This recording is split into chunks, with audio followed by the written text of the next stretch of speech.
మాకిక్కడ శనగ కట్టలు ఒలిచినవి దొరుకుతాయండి. మన వైపు అట్లే గడ్డితో సహా వస్తాయి గదా! కొమ్మలు, కొమ్మలు. వాటిని ఒలుచుకొని మనం పొట్టుతో సహా కాల్చుకుంటాం గదా! బట్ అలా తిందామంటే ఇక్కడ మాకు ఒలిచి అమ్ముతారు. హాఫ్ కేజీ రూ. 70 అండి. చాలా కాస్ట్‌లీ. కానీ కలరేసినవి గూడా అమ్ముతారు. నేనెళ్ళినప్పుడు చూసి తెచ్చుకుంటా. చిన్న పాపకు చాలా ఇష్టం. మొత్తం ఇట్లా స్టీమ్ బాయిల్ జేసేసి కొంచెం ఉప్పేసుకొని ఉట్టివే తింటాం.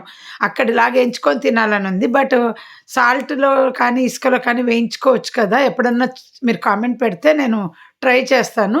అది పనికిరాదు అట్లా అంటే చేయను. ఇంకా పెరుగు అండి ఇంట్లోనే తోడుబెట్టుకొని తినండి. ఆ రుచే వేరు. నేనింత కష్టపడి చలికాలంలో తోడుబెట్టుకొని తింటున్నా మీకు చూపించినాను గదా! ఇలాగా. సమ్మర్‌లో మీకు ఇట్లా పెట్టుకునే అవసరం ఉండదు. వింటర్‌లో అయితే ఇలా వెచ్చగా పెట్టుకోవాలి. సమ్మర్‌లో మాత్రము చక్కగా మనము ఈ ఎప్పుడుదప్పుడు తోడుబెట్టుకోవచ్చు. బట్ వింటర్‌లో అయితే ఎక్కువ క్వాంటిటీ తోడుబెట్టుకుంటా. ఇంటిది పెరుగు అలవాటయిన తర్వాత ప్యాకెట్ పెరుగు ఎవ్వరు తినరండి. కావాలంటే ట్రై చేయండి. డబ్బుకు డబ్బు సేవు. తర్వాత రుచికి రుచి.